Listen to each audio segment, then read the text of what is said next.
Welcome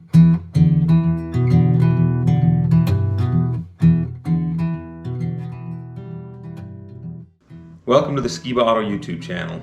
I thought I'd take some time today and talk about some ways you can save money while bringing your car to get repaired. First thing I wanted to talk about was the fuel level in your car. So many cars come into our shop on empty with not even enough fuel in it for us to take it for a test drive. So it's real important that you have at least a quarter tank, maybe closer to a half a tank in your car when you bring it in, especially if we've got to drive it. And most cars we do, even if after we do the repair, we like to drive them to make sure it's fixed. So any kind of drivability, anything like that, we need fuel in your car. So a lot of the time too, sometimes low fuel can cause the drivability issue you're having. So it's important you have enough fuel in your car when it comes to the shop. You don't want to have to pay our technicians to go fill your car. Every shop charges by the hour, and they're just going to charge you straight time to go put fuel in the car. Another thing is your oil level. If you're capable of checking your oil, I would dare say 75% of the cars that come in our shop need at least a quart of oil, if not more. A lot of them aren't even registering on the dipstick. We're putting 2 or 3 quarts in. So that's the first thing we do, is pop the hood and check the oil when we pull it in. So if you're capable of checking your oil, make sure when you bring it in it's full. Another thing we run into is if you've done something to the car, let us know. If you've done a repair trying to fix it, if you've changed a part trying to fix your problem, all parts aren't created equal anymore, unfortunately, and you can buy a lot of cheaper parts that just flat out don't work out of the box. So sometimes in changing that part, you've caused another problem on top of your original problem. So let us know if you've changed a part, if you've made any repair, if another shop's been working on it and it hasn't been fixed, or let us know everything that's been done. It's gonna save us time in diagnosing your car. If you've jump started somebody and hooked the cables up backwards, or if you've accidentally put diesel in your gas tank or anything like that, you can tell us. It's gonna save you money while we're fixing your car. A lot of people are afraid to tell us things they've done, thinking it's gonna save them money, and it's actually just the opposite. The more information we have, the faster we can diagnose your car. Another thing that I see costs people a lot of money is towing. Call your insurance company and see how much towing insurance will cost for your car. It's usually not very much. We see so many people bring their cars in with a strap, ripping the bumpers off, doing body damage, and it's just a headache for them. And the other thing we see is any automatic transmission should not be towed without the engine running with a strap. It will ruin the transmission.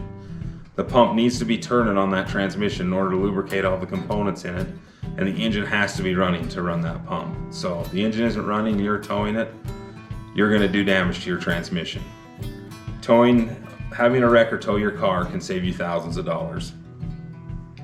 Another area we struggle as technicians, I feel like we spend a lot of time, is with noises. If your car's making a noise when you hit a bump, or when you hit the brake, or be very descriptive of when that noise happens. I see what corner or end of the car is it coming from? Is it the right front side or the left rear corners?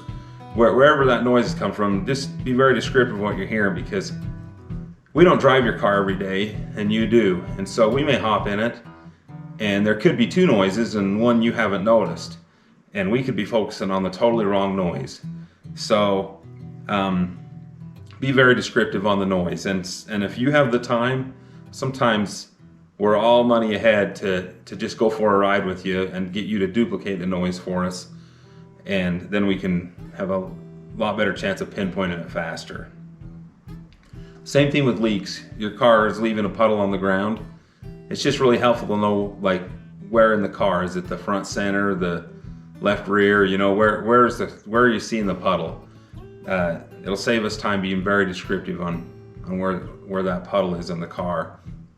We may lift it up and there could be 2 or 3 small leaks, but only one of them's leaving a drip on the ground. And it just saves us time knowing right where that was leaking. Another thing we run into is if your check engine light's on. A lot of people want to run and have somebody clear it.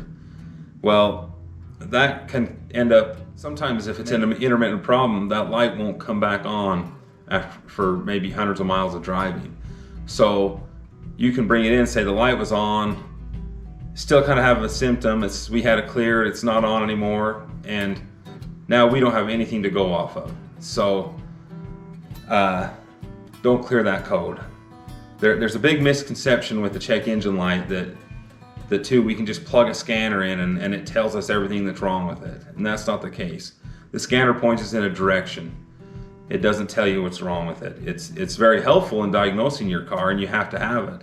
But it's not like we plug that in and it says, change this part. That's not that at all. We still have to do some checking. It points us in a direction to the area the problem is, but it does not tell us exactly what's wrong with it. So please don't clear that code when that check engine light comes on. It's best just to leave it on and get repaired as soon as you can. Anyhow, those are a few things that we see that we spend a lot more time than we need to on cars when they come in, and just a couple things that can save you a lot of money. So anywhere you take your car, be upfront with them with what's going on and give them as much information as possible. It's going to save you money in the long run. Anyhow, I appreciate you watching, and hopefully this is helpful.